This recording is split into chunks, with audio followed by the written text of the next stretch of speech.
Hey, welcome to the Recovery 180 podcast. And just honored today to have Josh. Josh is the farm and operations manager at the Wagner Hills Recovery Center. It's a farm for men that are going through addiction recovery. And so, welcome on board, Josh. Yeah, good morning. Welcome, Glenn. Thanks for having me. And so, you're originally an Edmonton boy. So, that's why I wore my Edmonton Oilers cap. Or you want to tell me whether you are or you are not an Edmonton Oilers fan?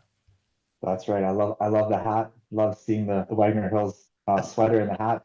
Yeah, I'm an Edmonton Oilers fan for sure. It's funny, I came out here in BC and everyone's Canucks fans. And don't get me wrong, I like Canucks, but if it comes down to Canucks and Edmonton, I'm cheering for my team Edmonton. Well, So there you go. There you go. Well, now we know that your solid foundation is with Edmonton. So, anyways, let's just get rolling here and just tell us. Born and raised in Edmonton, is that where you got your start?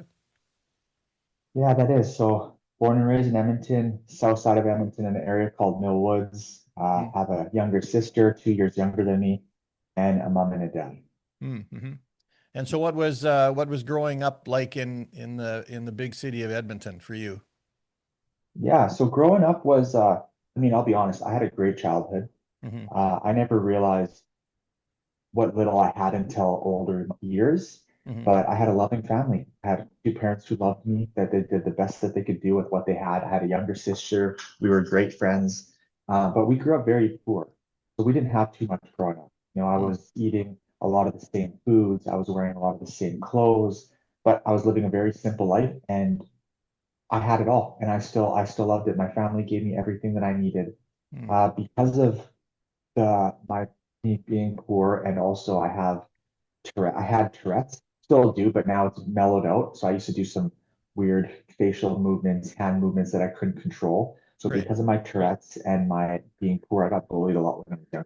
Mm. That was challenging at younger years, going into elementary, early junior high, getting bullied, getting picked on. So I learned at a very young age that you have to stand up for yourself against bullies so they don't bully you anymore. Hmm. Well, you're a pretty big guy today. Like, were you a smaller guy then when you were going through the bullying stage?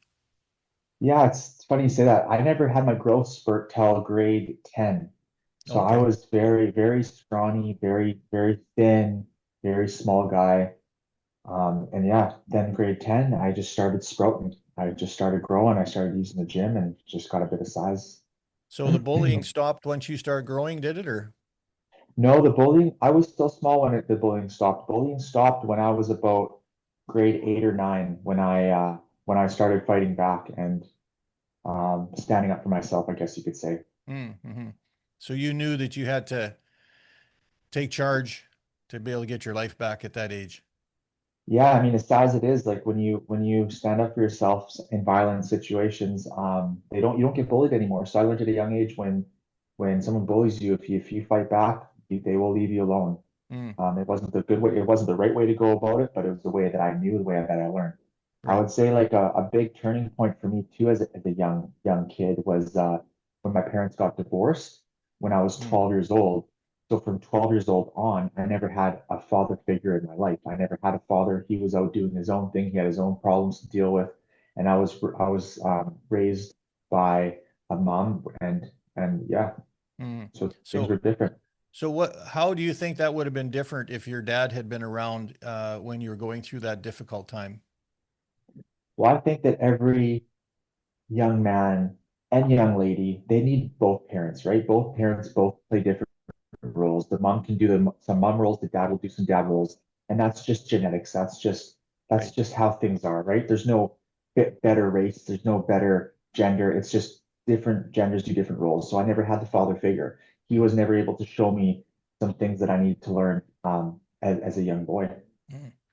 So you hit grade 10 and you start lifting weights. Was that starting to make a difference in your confidence in your popularity or how was high school for you?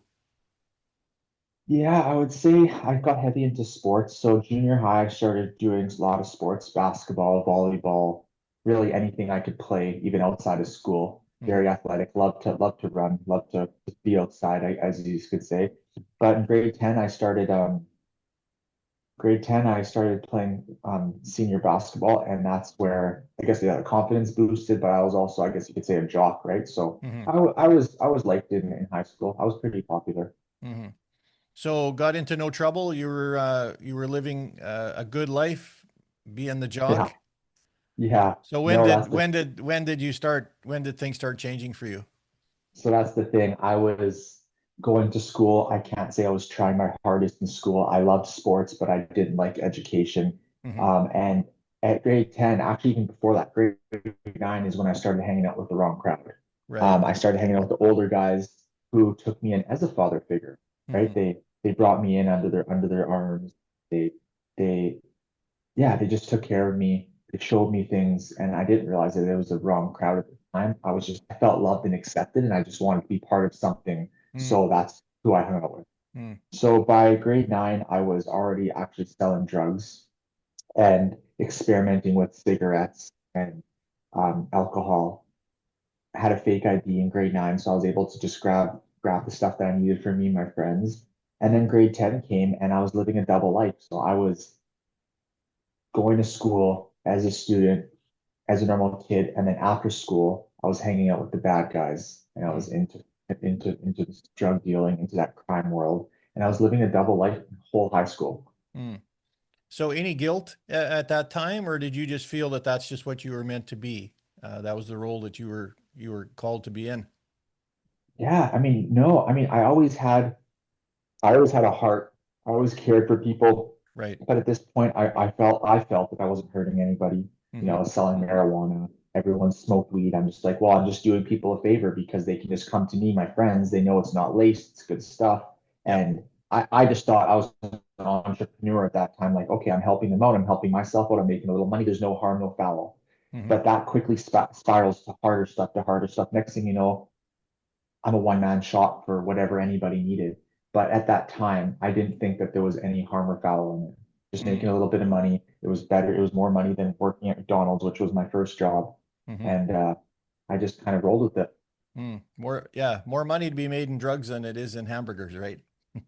So Unfortunately, so was your mom aware of any of this? Because you were living at home, right?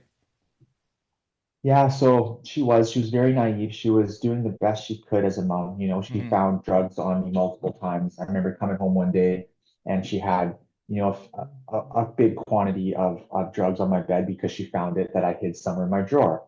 Right. And, I just lied to her, told her I was, holding it for a friend, and that was that. That was the last of it. Said it wouldn't Hmm. happen again.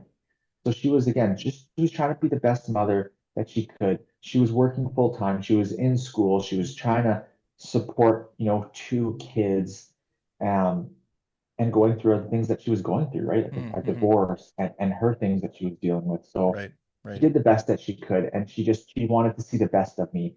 But it just kept getting worse and worse to the point where I actually moved out in high school. I moved out of my parents' place to live on my own so I could continue the life I was living and not affect my family anymore.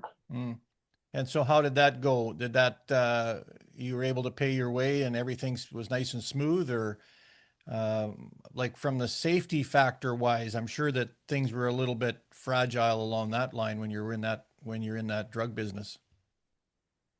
Yeah, so I mean everything, well, it's never smooth in that business, No. but I went to jail my just after my 18th birthday for trafficking a controlled substance. So essentially, I sold to an undercover who Hmm. was, monitoring the team that I was working for and the guys that I was hanging out with and stuff. And I went to jail, and I got released in a couple of days. I got a good lawyer, got out, and you would think that as an 18-year-old boy being shook going to jail, because I was, Hmm. seeing these Hmm. people in there, seeing the violence in there, seeing the food in there, you'd think that I would get scared straight essentially and, turn my life around. But Yeah. matter of fact, I still kept going headfirst in that life.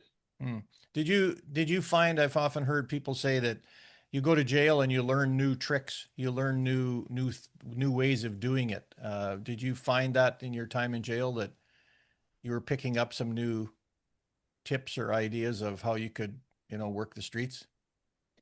Yeah, so that's the sad reality of jail. It's like it's a university for criminals, I guess you Hmm. could say. Hmm. You're a bunch of criminals in there and they're just teaching each other whether it's good things or bad things. Um, so yeah, I found that when I did some federal time, I found that I got hooked up with a lot.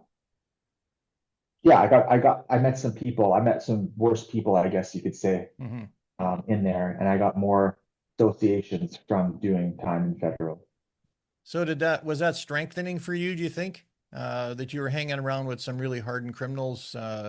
Did that make you feel like you were kind of a big shot? You were there? Um, I think in a sense, I like the power.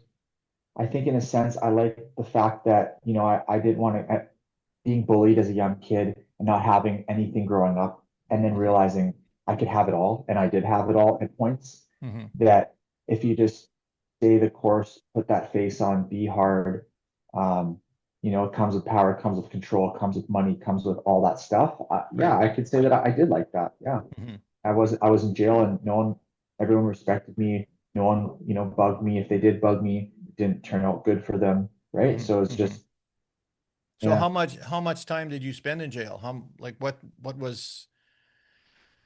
Yeah. So what it's was hard to, required? yeah. So I would say total. So because of my lifestyle, this is 13 years of Hmm. the lifestyle I was living, right? Crime, Hmm. Hmm. selling drugs, drug use, which I'll get into here. But I would say close to 6 years total Oh wow. Wow. that I've done in jail. Hmm. That's over the time, right? Some federal Hmm. time, some provincial time.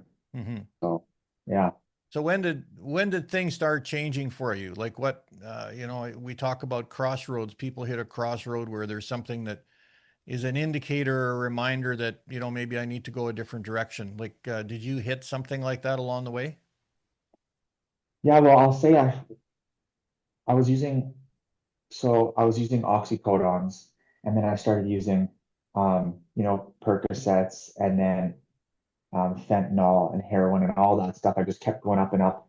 So Hmm. I think one of the things for me is when I wanted to stop using that, and I used it because I had it, and I used it because it made me feel good. I was confident I could be confident around women, around police officers, doing stuff I wasn't supposed to be doing. Like I Hmm. just had that confidence. Hmm. And so I think for me, when I tried to stop doing that one day, I felt so sick.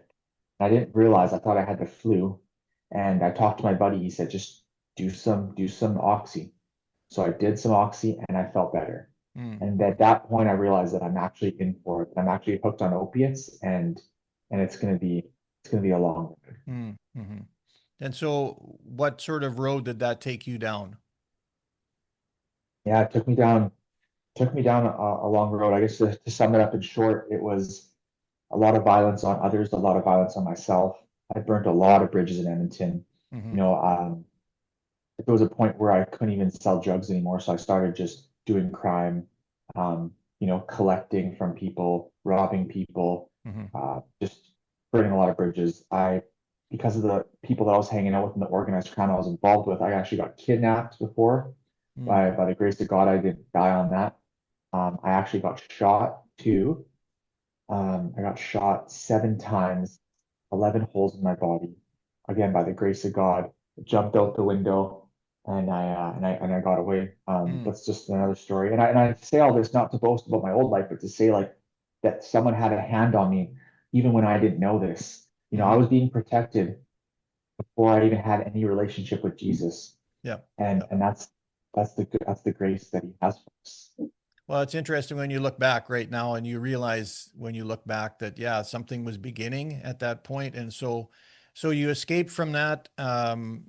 Did things get better then once you got free of them and you got away, or how did like life go from that point on? Yeah, so after I survived an assassination attempt, I got really paranoid because I thought that people were coming to finish me off and kill me. You shoot me 7 times and I survived. You're trying to kill me, right? Hmm. So I got very paranoid. I already didn't have many friends. I want to say this, I was never in a gang, but Hmm. I was always associated with a lot of different gangs. So I was an easy target, Right, the right. lone soldier that never had anyone to back him up. So I was an easy target. So Hmm. at this point now, I was very paranoid. I didn't know who I could trust, who I couldn't trust. I was doing a lot of hard drugs.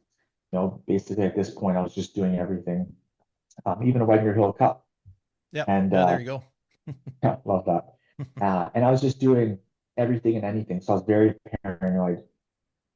I didn't know who I could trust, and it just got really bad for me. The worst of my addiction, I was actually homeless on the streets of Edmonton, walking around downtown Edmonton in winter time, just Mm. using drugs, just using drugs.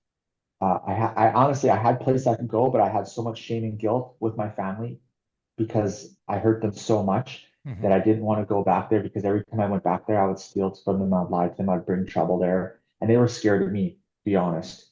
Um, and I was homeless. I was walking around the streets.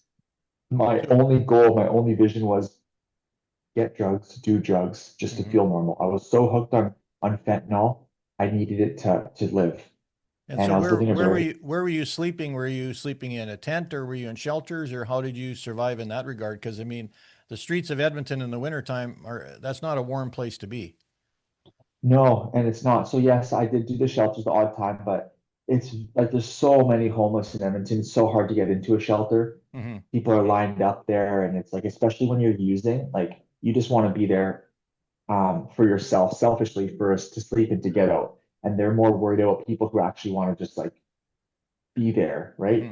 Hmm. Not just for a bed. So long story short, I was in shelter sometimes, but I sometimes I would sleep on in the alleys. Sometimes it Hmm. would be a mattress in the alley with a blanket, just really crummy, and I would just smoke my heroin and I would just pass out really cold in So the middle of so you must have had a very lonely been at a place where you were starting to feel very lonely out there by yourself.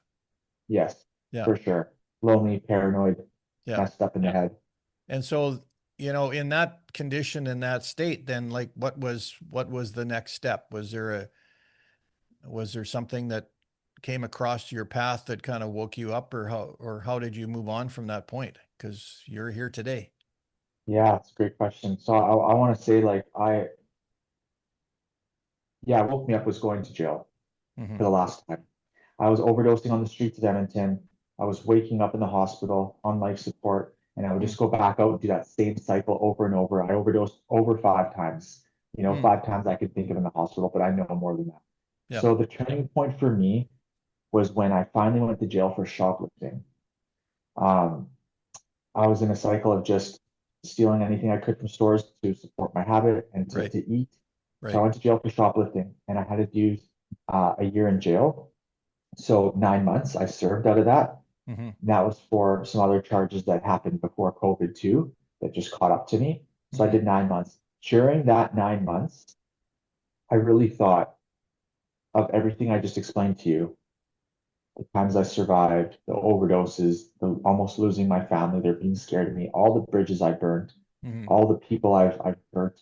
And then to top it all off, while I was in jail, the people that I was working with, the people that wouldn't let you leave the scene, like what because they wouldn't let you leave that organized crime life, Hmm. they actually got murdered and overdosed.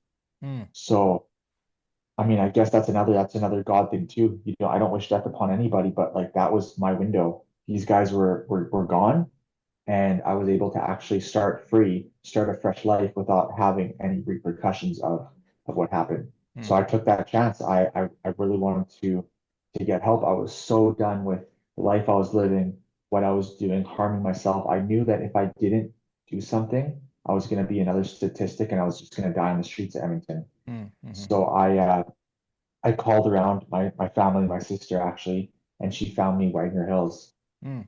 in BC. So I your sister came to your rescue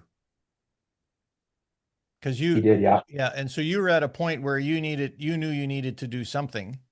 Were you really serious then and ready at that point when you were going to come to Wagner Hills? Were you in your mind ready and serious to try to get past this? I was all in. I was anxious. I was scared. You Hmm. know, I was, I'll be honest, like going up there, I was just like, there was points in me where I'm like, like there's that anxiety and there's that hesitation because it's just so unknown. But there was so much of me that was just so done with that life. I was like, I am just done. And once I got to Wagner Hills, I felt a peace coming up that driveway that so many people will say this that I can't understand. It was just like a warm hug came Hmm. over me, and my whole body just felt the peace, all my anxiety and depression just gone. And I knew that this is where I needed to be. I didn't know why, Hmm. I had no faith in my life at this point. I'll say I grew up Catholic, but ever since my parents got divorced, I stopped doing the things. I stopped going into church and practicing all the stuff that we would do, the traditional things. So I never had a relationship with Jesus. Hmm. But soon to find out, not long after being at Wagner Hills, that Jesus was seeking me and protecting me my whole life leading up to why I'm Hmm. here right now. And so Wagner Hills, just to give people who are watching this and listening a background, is a faith-based men's recovery center. And so that was a big step for you to go from that lifestyle into a Christian-based recovery center. But you said you felt it as you came on the property. What was it like day one, day two, day three? Was it easy? Was it difficult? What was it like for you? Well, we used to live in these trailers, Hmm. and I'll be honest, the trailers, they kind of looked um, like a jail unit, Hmm. long hallway, doors on each side. Yeah, So yeah. it kind of felt institutionally, and I was already institutionalized from the streets and jail. So it took me a while to adjust to things. It took me a while to realize that no one's actually not after me because in my old life, if someone did you a favor, it's because they wanted two favors back. Hmm. Hmm. People were never just genuinely nice to you for just out of the love of God, right? Agape love. But coming to Wagner, I saw it from the staff. I saw it even from the residents. I saw it from the people in the community. They were just so nice. They had this joy on them. They were just genuinely caring about you. Everything that they asked me, it was just out of love and it wasn't out of their benefit. It was just out of just straight care. Hmm. And it took me a while to actually warm up to that, to realize that that was genuine. And then, yeah, and you just kind of, it starts getting contagious. So the more that you put into the program, the more you get out of the program. Hmm. So I just gave it my all. I'm just like, I've done everything on my own for so long and it has gotten me nowhere good. Hmm. Almost killed, almost overdosed, homeless, all that stuff, jail. I'm like, I'm just going to give it all to this program. I knew that my sister had a friend that went to the program, did really good. Now he has a family. I saw all the leaders in the program, like the staff leaders and the alumni, that they were all doing good. Like the guys who run the place went through the program. So it's like you look up to all this stuff, right? Hmm. I gave it my all, and I just let the Lord. I accepted Jesus into my life a few minutes in, and then I got baptized, and I just gave him my all. I let the Lord rewire my whole brain, soften my heart. Funny, I remember one worship service. I started crying. It was just the Lord was just speaking to my heart through Hmm. the songs and through just downloading stuff in my head, and I started crying. And I actually was like, I felt so good because I was like, I haven't cried in like 13 plus years. Right, I've been right. so hardened and callous Hmm. that I haven't cried. And I was like, I'm actually a human being. I can cry. I have feelings. And it was the best feeling ever because there was points in my life where I saw some pretty bad things and I did some not good things. And it was like nothing to me.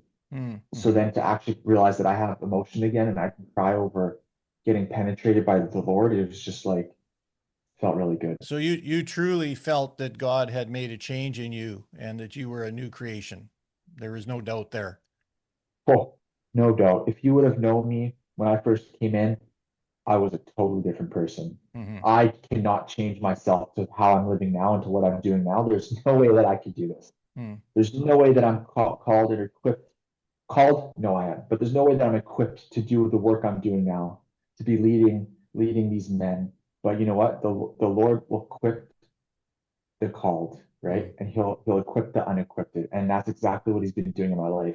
He has been giving me so much wisdom, so much discernment, so much peace and love and joy, all the things that I saw from people at Wagner Hills. Hmm. Now I have that. I think the first time I met you was at Recovery Church at Christian Life Assembly in Langley.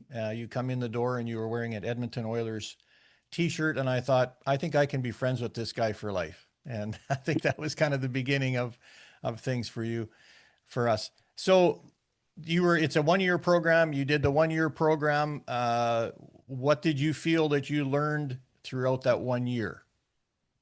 Cool. How did it equip you? On, I could probably talk about what I learned for hours. That would probably be another interview. Yeah. But I would say the big points were self-awareness of the roots of my why I would use, the Hmm. roots of my addiction, what I was covering up, what I was trying to suppress, like my emotions and my feelings, my childhood.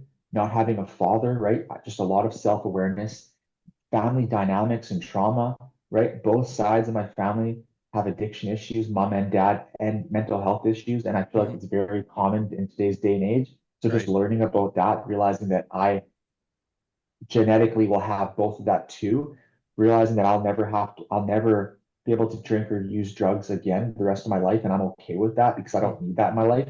You know, Yep. I've been high on a lot of things, and I'll tell you, Glenn, the best high I've ever had is the high on the Holy Spirit. You Mm-hmm. know, when you are sober minded and you are just high with Jesus, it's like there's nothing better. Mm-hmm. I agree. So you 1 year graduated, and then what was the plan from that point on? Yeah, so I graduated the program. I didn't get a job. Most people at 9 months, they get a job. We transitioned from 9 to 12 months in our program. We Mhm. set people up to go to school, to go to work. So after the year, they have that more of a foundation to transition if they choose.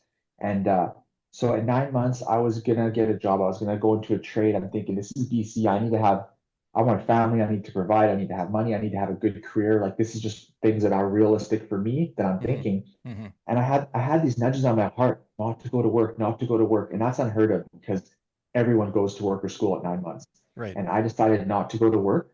Mhm. And as soon as I turned down job opportunities, our program coordinator started working with alongside me, and I started helping him out doing a lot of stuff with the program. Mm. He ended up transitioning a couple months before I graduated. And when I graduated, I got asked if I wanted to step into that role and to become the program coordinator of Wagner Hills. Mm. Mhm. And I just knew, I'm like, that is why I didn't go to work because the Lord had something better for me. Mm. Mhm. And I would never, if you would ask me 5 years ago if I'd be working at a recovery center, a faith-based recovery center, I would have said, heck no. You know what I Yeah. mean? Yeah. But Right. I've made, it's not about the money. It's the mission. It's the calling, you know, and it's the purpose. And that's great. So I did the program stuff. And then, you know, I did So what that for did you almost. do with the program director position? Like, what were you doing? What did they have you doing at that point? Yeah, so basically anything to do with the program. So all the nightly programs, the Mm. classes, speakers, the chapels, the events, all that stuff, I was coordinating, basically putting that into place. Mm. Boy, that was a big change for you to be put into something like that. And so you did that for how long? Uh, I would say about a year and a half. Mm-hmm. Yeah, about a year and a half. And then just recently, probably about 6 months ago or so, I just got promoted to the operation and farm manager of Mm-hmm. the site. And so what does that job involve? So now I'm working a lot more with the guys. We have 40 guys on site right now with Mm-hmm. room for more. And I basically work and I delegate. So I delegate what they're doing in their work details. So it's a working farm. Right. So we have guys doing landscaping. They're in the barn with our animals. They're making our food. They're doing our maintenance. We have a wood shop that they're working in. They're cleaning up. They're doing hospitality for us. So all of those areas, Mm. it's like a self-sustaining farm. So a lot of that happens around here, our guys do. So I delegate. I work with them. I show them. I walk alongside them, and I also operate the whole, basically the whole site of the operation. So all the buildings, the ground keeps, the maintenance, Mm. the Mm-hmm. day-to-day stuff. Well, and Wagner Hills has a brand new kind of program as far as housing goes. With you guys have built a new facility out there that will house. Well, you're housing. What did you say you have right now? So we have 40 guys Mm-hmm. in our 40 guys total in our first and transition program, but we Right. can house 50 guys just in that building alone. So Mm. we have room for more guys. So there's a tremendous future ahead. So as we wind down here, Josh, like what sort of advice would you give? Because we know we have people watching these and listening to the audio side that are maybe in the middle of addiction, or their family members that are, or they've got a family member maybe that's in addiction that they'd like to get them plugged in somewhere. What would you say from your personal experience that you could, what sort of advice could you give them or suggestions for somebody that might be in that situation? Yeah, I would just say, first off, you got to want it, Hmm. right? If you're doing it for the wrong reasons, if you're doing it for your family or your loved ones or your friends, and you're not doing it for yourself, you're not going to succeed. Hmm. So you have to want it yourself. But if you do want it and you do want to change, there's hope for everybody, Hmm. right? Like I've literally thought I was going to be a statistic on the streets of Edmonton. I was going to die of an overdose, and now here I am helping run a recovery center 5 years later. So it's like the work that the Lord will do in your life if you want it, it Hmm. can do it. And it's hard and it's not easy. Like I know that there's such a opiate epidemic in Vancouver. I know there's so much homeless, but you know what? I was a homeless guy. There's so Hmm. many other guys that were on the streets that now are living good lives. If you actually want to get out of that life, you can do it. It's not going to be easy. It's going to be a lot of hard work. It's going to be a lot of hard years. It's Hmm. probably be the rest of your life working on yourself, but Right. it is worth it and you can do it. So the God aspect of it, how important is that in recovery to you? Jesus is my foundation. Hmm. He is my every morning. I don't start the day. I don't leave my room or I guess my apartment. I don't leave that until I've done my devotions and Hmm. spent time with the Lord in prayer, reading the word, meditating on it. That is my most important thing. That comes before all. Hmm. And with that foundation of the Lord, that book, the Bible, that book, that thick book, it is the best book of wisdom, book of knowledge, best counselor. Like it's everything. Hmm.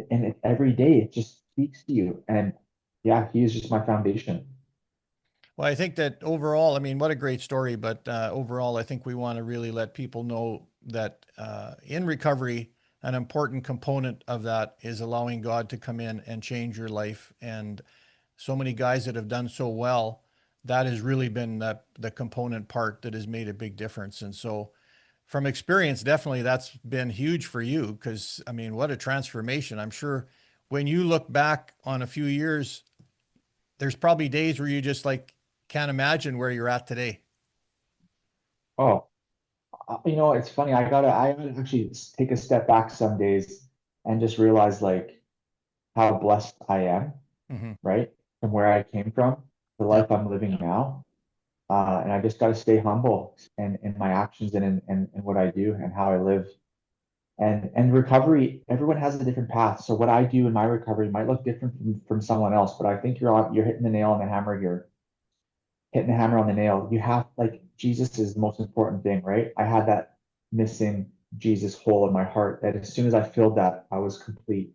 Mm. And recovery, you need to have those that community around you. You have to have like different recovery capital around. What I mean by that is like housing, community, hobbies. What are you doing to keep yourself accountable, right? Like men's Hmm. group. Is it a church? Is it recovery church? Is it AA? Like what does your recovery look like? But you have to choose that. Because what Yeah. works for me is might work different from you. Yeah. Great words of advice, Josh. I really hope that your story and what we're trying to share here will change the lives of people, and it'd be really fun to be able to get feedback from people that say, "Hey, I saw Josh on the Recovery 180 podcast, and that began my journey." So that would be really exciting. So, thank you very much, Josh, for taking time. I know we had some computer issues once before, but I think we've got her under control. But thank you again for taking time, and I look forward to hanging out with you out at the farm a little bit more. So have a great day. Wonderful. Thanks. Thanks, Glenn. Take care, All man. right, thank you.